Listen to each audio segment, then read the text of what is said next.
Yep, I was right. The palace is the home of a very important person, like the archbishop, and so on and so on. With that being said, Belle and her walk right in.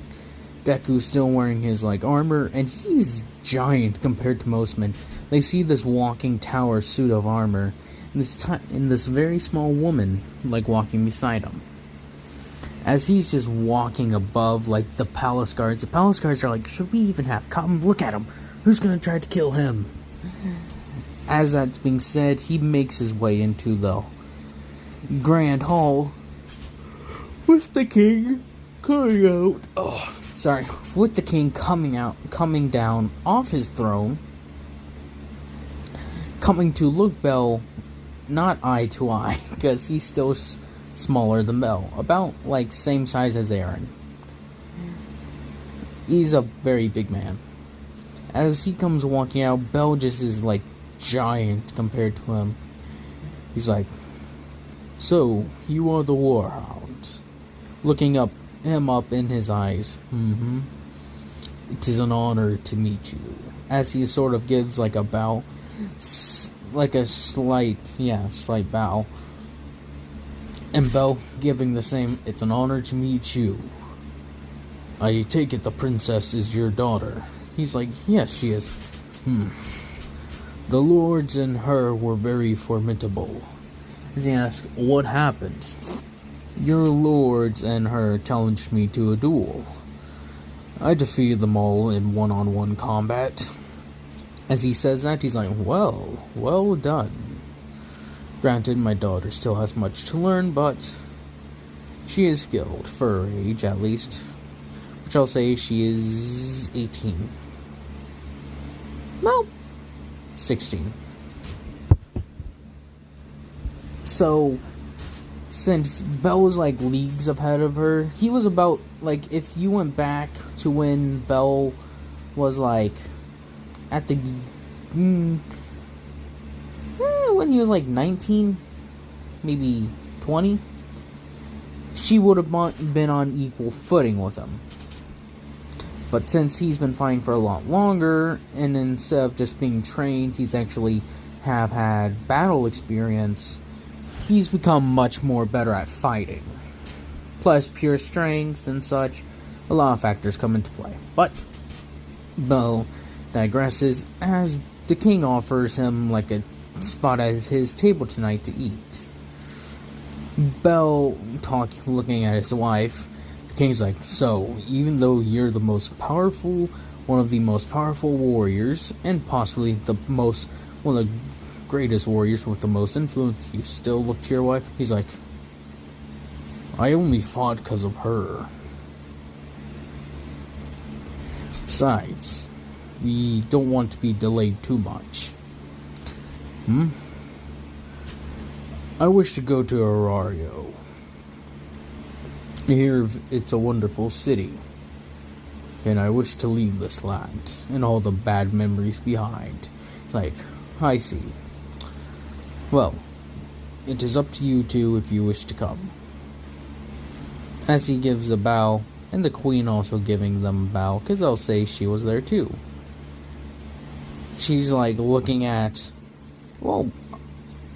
Integra actually has some very decent clothing as well, given to her by some of the handmaids and such that were, that she knew.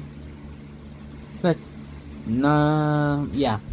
by handmaids and such that were sort of inspired by the Warhounds, because I'll say they even made their parts by making clothes, medicine, medical supplies and all that, doing their part to help with the war effort.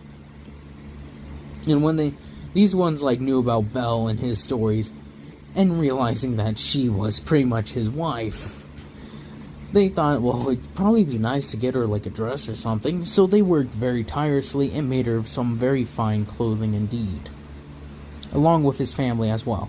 And even Belle has a nice suit, and such.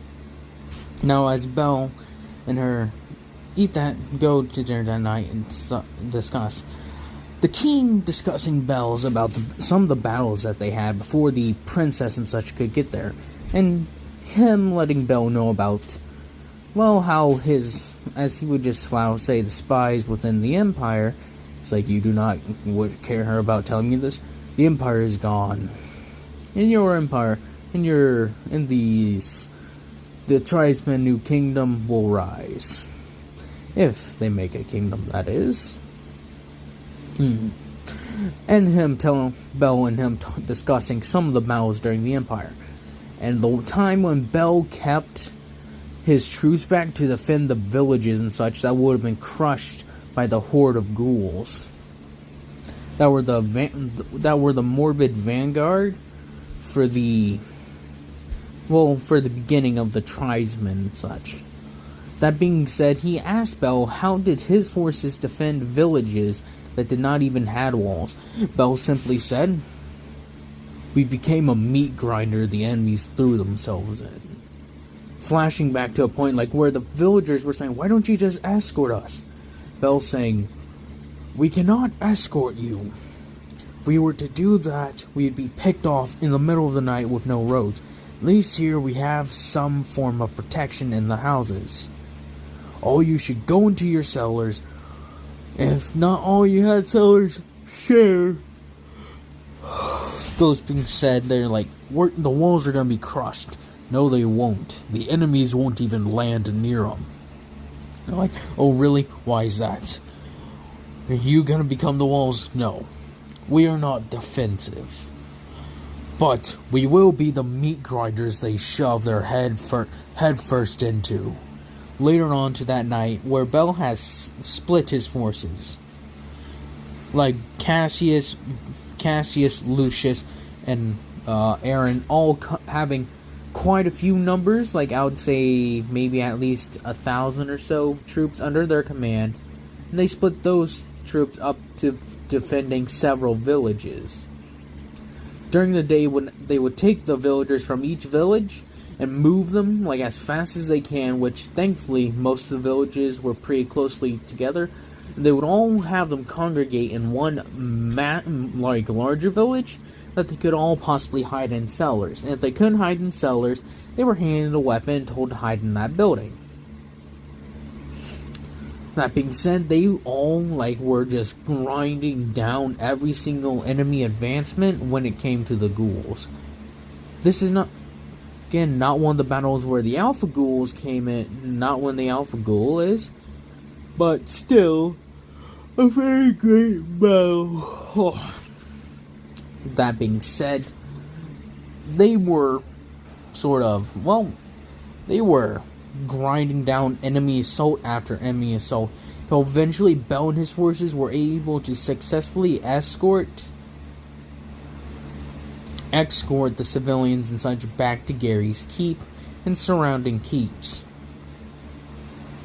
all reuniting to be placed to form up again.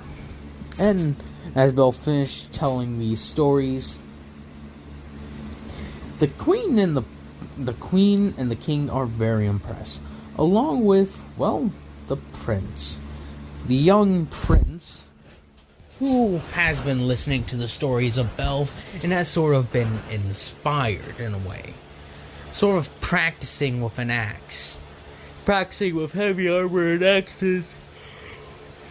And wishing to follow the same sort of trials, quote unquote, that most of the warhounds went through to be proclaimed as a warhound. The prince asking, "So how does someone become a warhound?" And the king looking at him shocked. Same thing with the princess and Integra. They look at Bell. He's like, "What do you mean?" "Well, I heard that you had the Amazons and such and made them warhounds." Bell thinking it over a minute. You can't really become a warhound. You can take our, as you would say, traditions, quote unquote, and try to adopt the thing of a warhound berserker, if that's what he meant. And he asks, how is that? Well, when you're old enough, you're not old enough yet, go out and kill a monster with only... Kill a very dangerous monster with only your weapons. You then take the monster's skin and then make a cloak out of it. The other part is the chains, as you would say. Take the chains and have them specially made that they wrap around and lock onto your arms. Like into your armor and such. So that the chains may never fall off your arm. Off. And that the weapon would never fall far from your arm. That way it must always be right there next to you in reach. So that way you never succumb to an enemy lucky enough to knock it from your hand. And to train very, very, very hard. As he would say this, the prince coming, alright, I'm gonna do that. Belle smiling. Now with Belle done smiling, next day he leaves. As he's leaving, the princess shows up. She's like, wait, what the? Belle like, yes, your father offered us a seat inside. We ate. But we must surely continue traveling. She's like, oh, well, it was a pleasure seeing you again, Warhound. Some of the enemy lords, not enemy, but some of the kingdom's lords are right there next to her saying, oh, come on, what are you here? Are you gonna nearly kill us again? It's like, what? And then Belle, not Belle, but the one lord comes over that what fought Belle with the chain and has a sawtooth weapon at his side saying, it's an honor seeing you again, Belle, as you would say, not Warhound.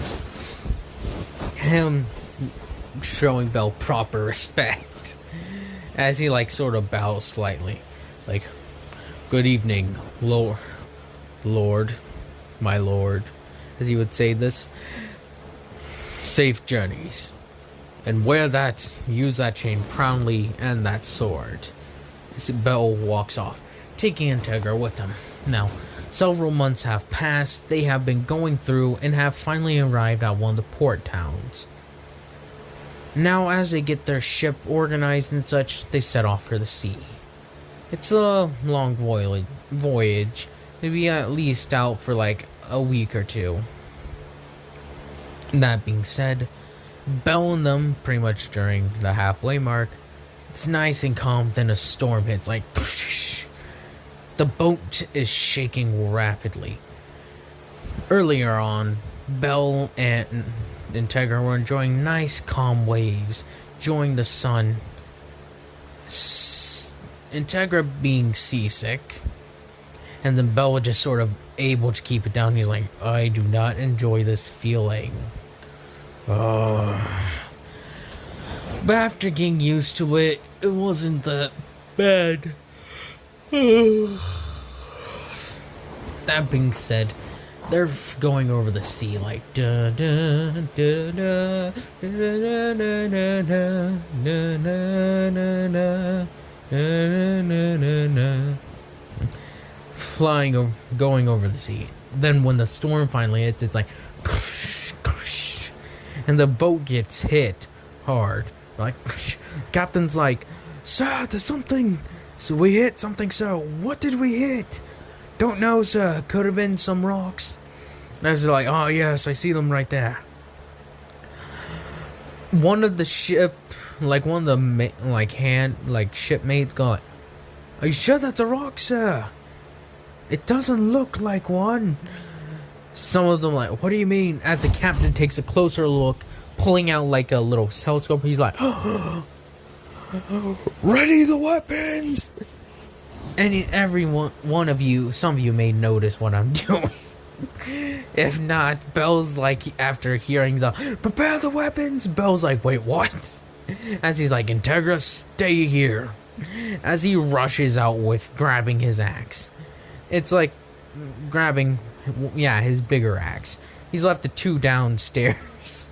And he still has that change. He's bust open the door. The captain's like, "What are you doing out here?" He's like, "I heard to grab weapons. What's going on?" As they're like, "Incoming!" As a giant tail slams down on one of the ship's thing, he's like, "What is that?" "It's a sea serpent."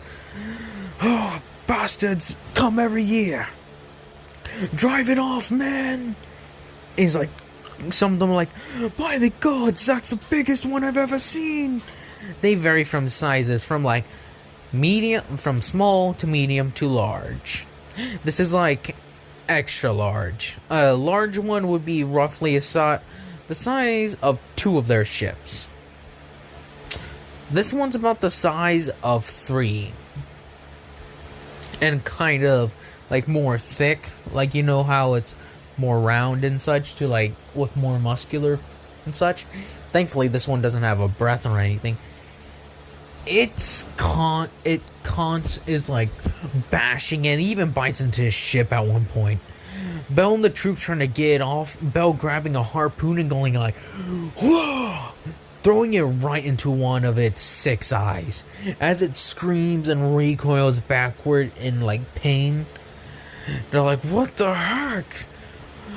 The captain's like, "I've heard of that one. The beast takes several ships every year. Dozens. She won't get mine this year. You there, what's your name?" "Bell.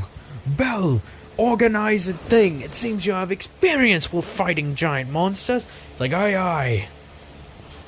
It's like, "All you grab harpoons and axes, chop the beast to pieces as it keeps on trying to land." It coming again. "It's coming again!" as it smashes its head down right into the side.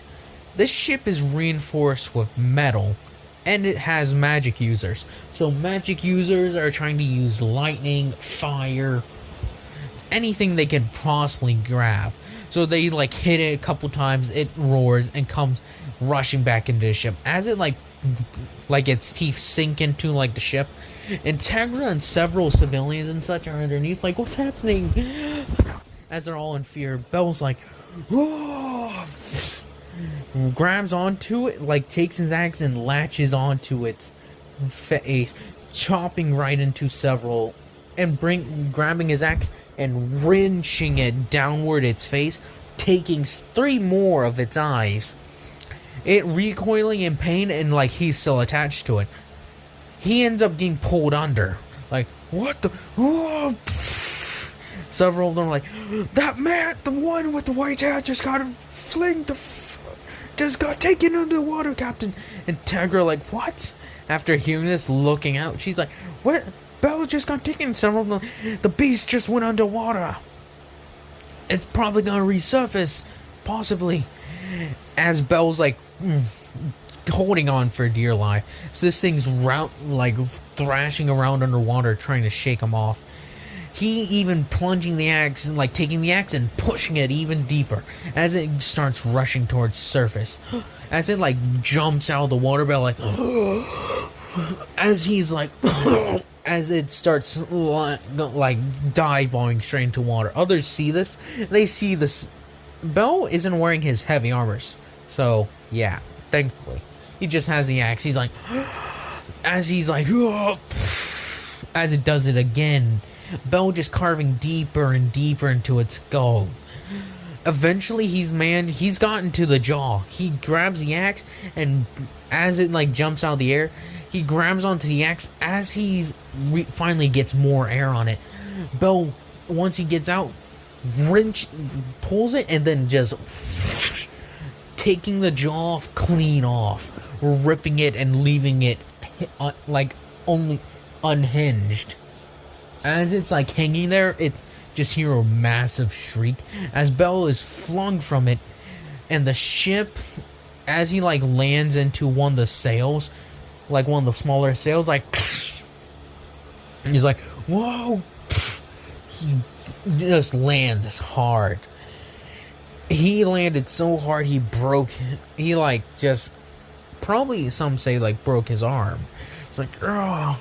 He landed on several barrels as well. The beast thrashing and screaming in the back. Men are like, we did it! We lived! Like cheering. Great job, Belle, is what the captain said. Great job, Belle.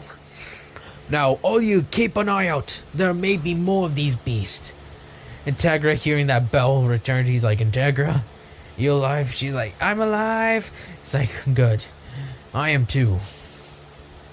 After another week at sea, Belle essentially being like demanded to be out there during the day and like sometimes at night to keep an eye out for any more sea creatures that they run into.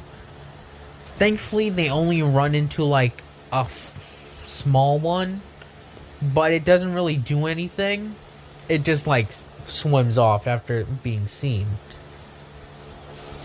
As they finally make landfall, the ship has like deep like bite marks from the attack and the wood is splintered, but it's still made afloat and it'll take them a while to get repaired. As Belle and Integra offload their cargo and arrange for transport. As that is heard, they make their way to Orario. Eventually going through the countryside and staying with Belle's after like finding an inn. And I'll say original Belle's grandfather also owns an inn.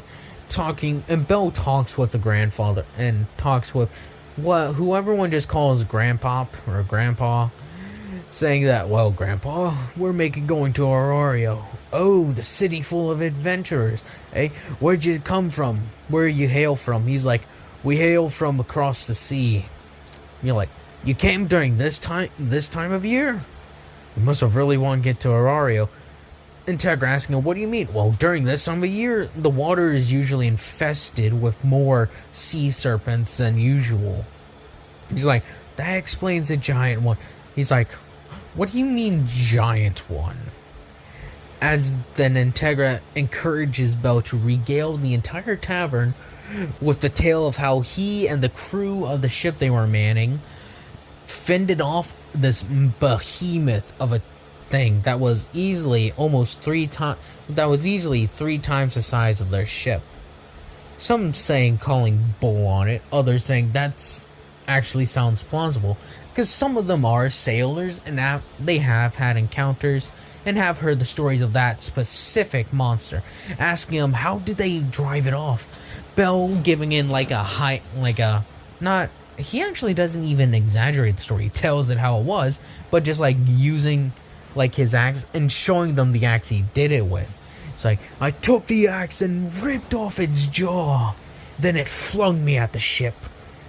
As we left, we heard its screeches as it plunged down into the depths. Several of them like, yeah, that shows the beast. Several of them channeling Belle's grandpa in this. The girl's like, good job for you, Belle. In fact, here, have one on the house, getting a drink, and stay the night for free. Continue your travels in the morning. Belle's saying goodbye to all of them and such.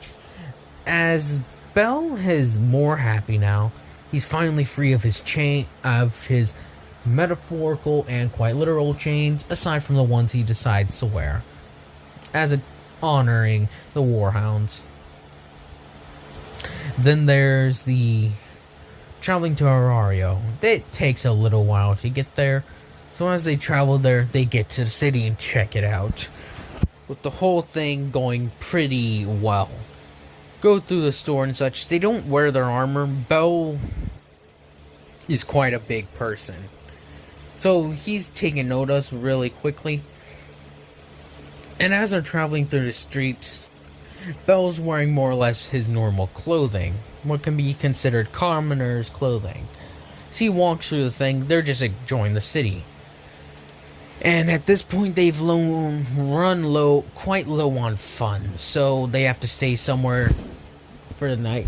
Belle apologizing to Integra. It's like, no, it's fine. We finally made it here. Now, I think, are you gonna join the Familia? As she would ask. He's like, I think so. Like, I want to go into the dungeon and see what it's like. She's like, you just got done fighting monsters. Why would you go in there and do it? he explained that he doesn't mind fighting. He just didn't like that he was being forced to. And that he heard from the Amazons and such that he's like, oh my god, I forgot. I wonder if Aisha and them are here. As he says this, some of them hearing how like this giant man with a giant axe is walking around, they're like, that could be anyone. Some of them give descriptions. Pure white hair and crimson eyes, man. And Aisha's like, oh my god, he's here. He's finally here. Some of them are like excited. Ishtar and some of them like, why are you all so excited? Look, some of them not telling Ishtar or the frog. And then some of them let it slip that Bel is the warhound. She's like, the one that went over and fought a war. The one who came here. His name is known wide and far and wide. He personally not wanting that, but it just happens when you're an unkillable badass. That being said, as they're staying in the church, Hestia's like, comes home, she's like, Bel and her, like, resting on her stars. They have their chest, Bel has his armor and such, and like a little bag and such. Hestia like, who are you? Oh, sorry, we didn't know anyone lived here. As that, like, before that, they were resting. Then Bel, like, tells her after hearing a noise and the door open, they're like, get down. As they're, like, waiting, they just hear footsteps of barefoot going.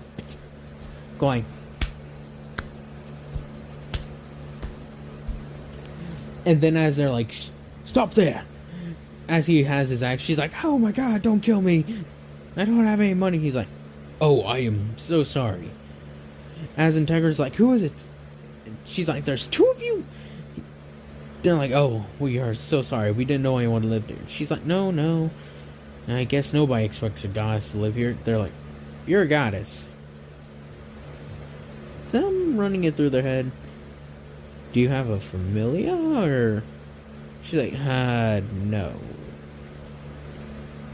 Integra's like, well, maybe, well, tell you the truth, we're new in the town and such, and we were kind of wondering if we could get some instructions, and we were also gonna, like, look for familia tomorrow. He's like, oh yeah, there's some good ones around here. If you want to go join them, I'll tell you.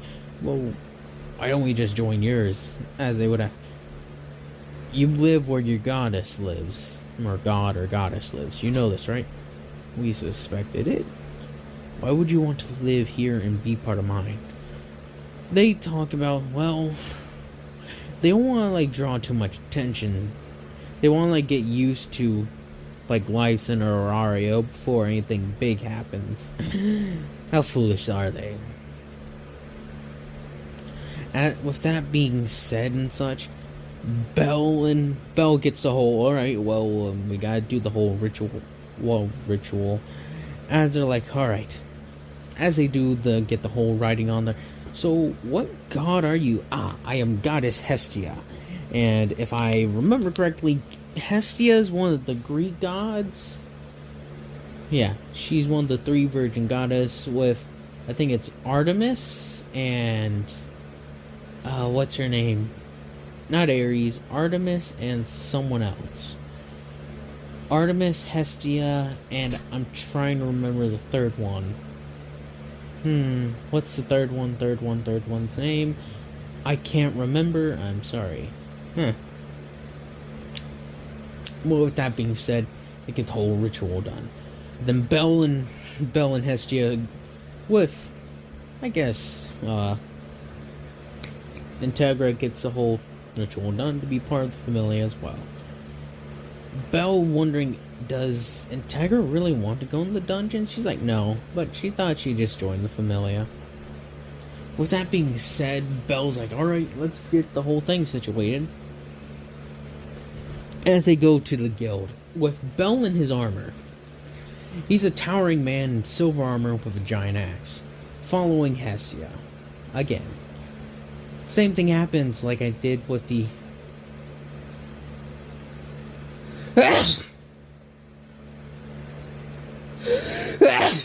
Sorry about that. With that being said, Belle and her get there and get the whole thing registered. Like, yes, I would like to register my adventurers. And they're like, alright. See a giant man encapsulated in steel armor with a giant axe with this tiny little woman beside, with a woman taller than the goddess, but not as tall as this man, in nice, fine clothing. They're like, this is the most odd pack of people I've seen. Them going to see Miss Anna, if I remember correctly, that's her name. Miss Anna, and getting all the worksheets out. Like, Miss Anna's, like, kinda unease. Like, at the side of Belle, like, taking notice. Oh, forgive me. As he takes off the helmet and pulls it off. In her eyes, it's like a movie, like, the long, white, flowing hair in the back. His piercing crimson eyes. She's like, oh, hello. Integra just getting closer to Belle. Sitting on his lap, actually. So, as Integra picks up on the whole hello, Integra picking up on that and sitting in Belle's lap immediately. Them getting the whole work, getting all the paperwork and such processed. Belle deciding, I'll go into the dungeon today. Why not? Several hours later, it's nighttime, and Hestia and Integra, I keep on forgetting her name, I'm sorry. Integra are there like, where's Belle? As it cuts to Belle, like, come on, is that all you got? Smacking him away and crushing him. I fought lesser ghouls tougher than you. As he like kicks another, taking his axe and separating few of them from their heads. Like, oh, this is too easy. Him kind of getting excited.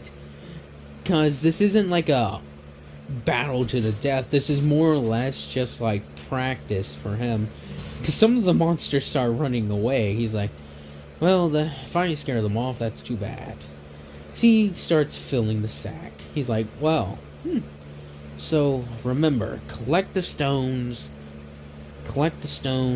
get paid. As he's walking, it's like, so, I guess this is all. Eyes Wallenstein, well, not Eyes, the wolf dude, as he hears something, as it clashes into him, carrying him not in between his horns. The Minotaur is about similar size to Belle. As it come rushing, he's like, what the?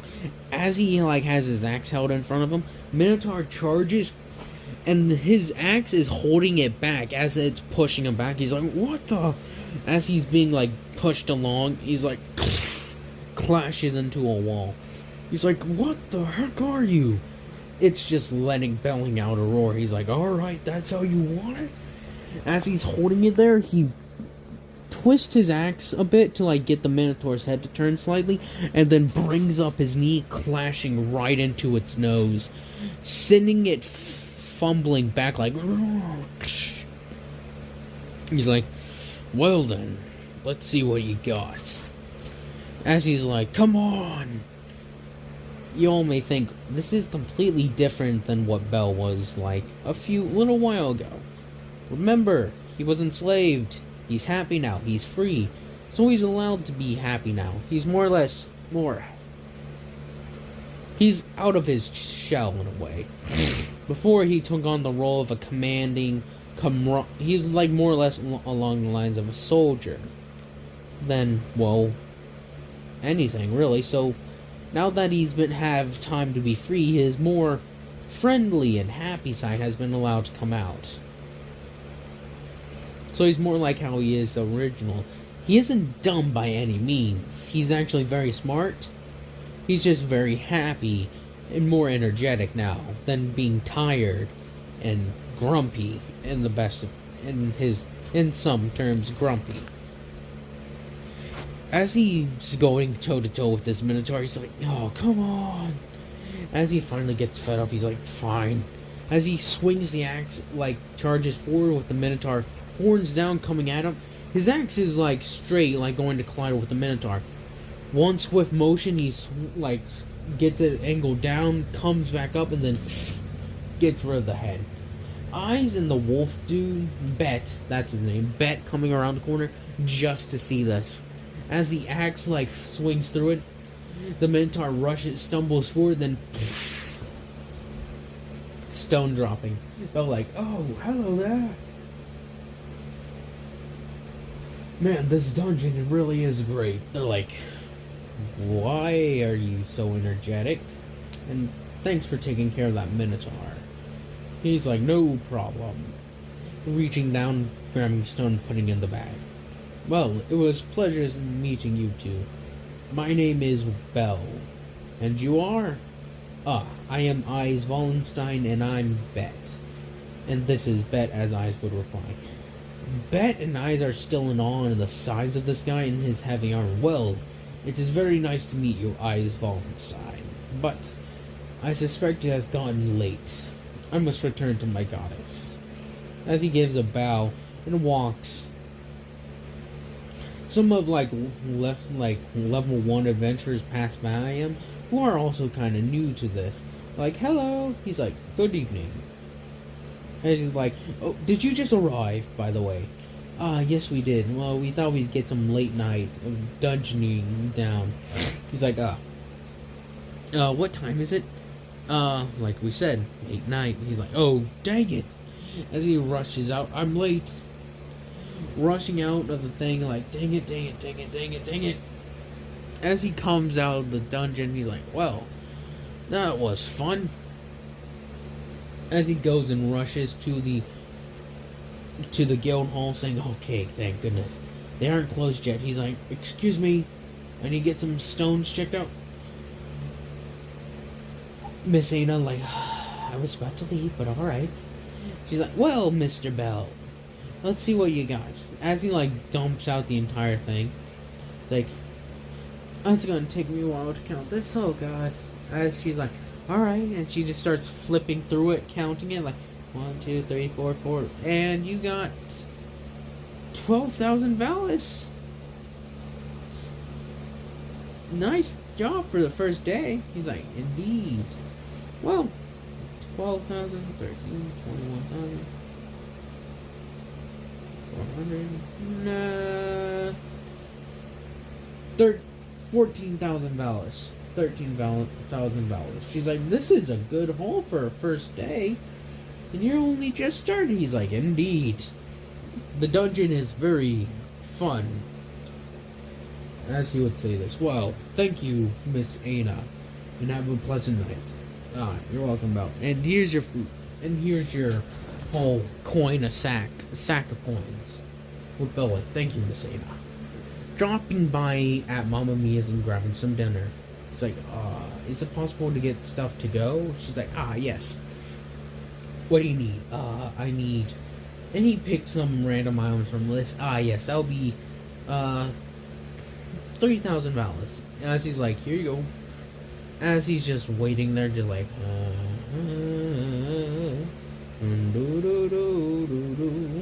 As he gets the thing, he's like, thank you, Miss Sia. Thank you, Miss Sia. I will be going now. As he takes the food and such, he packs it up and gets it going. Yeah. As he gets to the home and such, it's like, Hestia, Integra. It's like, Belle, good to see you. Oh, I thought you died on your first day. He's like, Integra, like, he won't die on his first day, trust me. As they get to, he's like, also, I brought food. Oh, she's like, how much balance did you make? I made 13,000, but this was 3,000 to get all this food and such.